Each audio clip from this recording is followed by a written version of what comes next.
এই ৩৬শে জুলাই গণ অভ্যুত্থানে যারা এই ৩৬ দিনে এই বাংলার মাটিতে ফ্যাসিস্ট মুক্ত করার জন্য যারা নিহত হয়েছেন তাদের আত্মার মাগফিরাত কামনা করছি।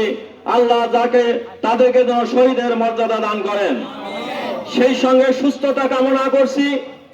যারা এই আন্দোলন সংগ্রাম করতে গিয়ে তাদের নিজের অঙ্গ বিলিয়ে দিয়ে ফ্যাসিস্টকে মুক্ত করার জন্য কেউ চোখ, কেউ হাত, কেউ পা হারিয়েছে, তাদের সুস্থতা কামনা করছি। সেই সঙ্গে সরকারের কাছে জোর দাবি জানাচ্ছি, যারা এখনো পঙ্গুত্ব হয়ে বিভিন্ন হাসপাতালে কাতরাচ্ছে তাদের দ্রুত সুচিকিৎসার জন্য প্রয়োজনে বিদেশে নিয়ে গেলেও তাদের জন্য সুচিকিৎসা হয়। সংগ্রামী সাথী বন্ধুগণ, আমরা বিগত 17টি বছর আমরা কথা বলার অধিকারকে কেড়ে নেওয়া হয়েছিল। আমাদের কোনো প্রোগ্রাম করতে দেওয়া হয়নি। এই জুলুম, অত্যাচার, নির্যাতনের পরিপ্রেক্ষিতে এদেশের ছাত্র জনতা, কৃষক, মেহনতি মানুষ, শ্রমিক সহ সকল পেশার মানুষ এই সরকারকে, এই ফ্যাসিস্ট সরকারকে, এই জুলুমবাজ সরকারকে তাড়ানোর জন্য তারা আপ্রাণ চেষ্টা চালিয়েছিল এবং সেই সঙ্গে তারা অনেক নিহত হয়েছিল। 2000-এর মতো শহীদ হয়েছে এবং 20,000-এর মতো তারা আহত হয়েছিল।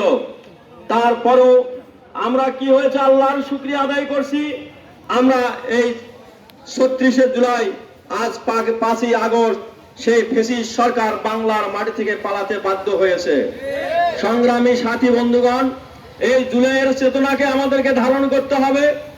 আমাদেরকে দুর্নীতি মুক্ত, দুর্নীতির বিরুদ্ধে সংগ্রাম, আমাদের শোষণের বিরুদ্ধে সংগ্রাম, আমাদের চাঁদাবাজদের বিরুদ্ধে সংগ্রাম অব্যাহত রাখার জন্য আমাদেরকে ঐক্যবদ্ধ প্রচেষ্টা চালিয়ে যেতে হবে। আমাদের সমাজ থেকে এখনো দুর্নীতি বন্ধ হয়নি। আমাদের অফিস আদালত থেকে এখনো পর্যন্ত ঘুষ বন্ধ হয়নি। সংগ্রামী সাথী বন্ধুগণ, বাংলাদেশ জামাত ইসলামী মনে করে এই দেশকে একটি সুখী সমৃদ্ধশালী দেশে পরিণত করতে গেলে বাংলাদেশ জামাত ইসলামীর কোনো বিকল্প নেই, ইসলামী শাসনের কোনো বিকল্প নেই, কোরআনের আইনের কোনো বিকল্প নেই, সৎ লোকের শাসনের কোনো বিকল্প নেই। সৎ লোক ছাড়া এ দেশকে সুন্দর করা সম্ভব নয়। সৎ লোক ছাড়া দুর্নীতি মুক্ত করা সম্ভব নয়। সৎ লোক ছাড়া ইনসাফ প্রতিষ্ঠা করা সম্ভব নয়।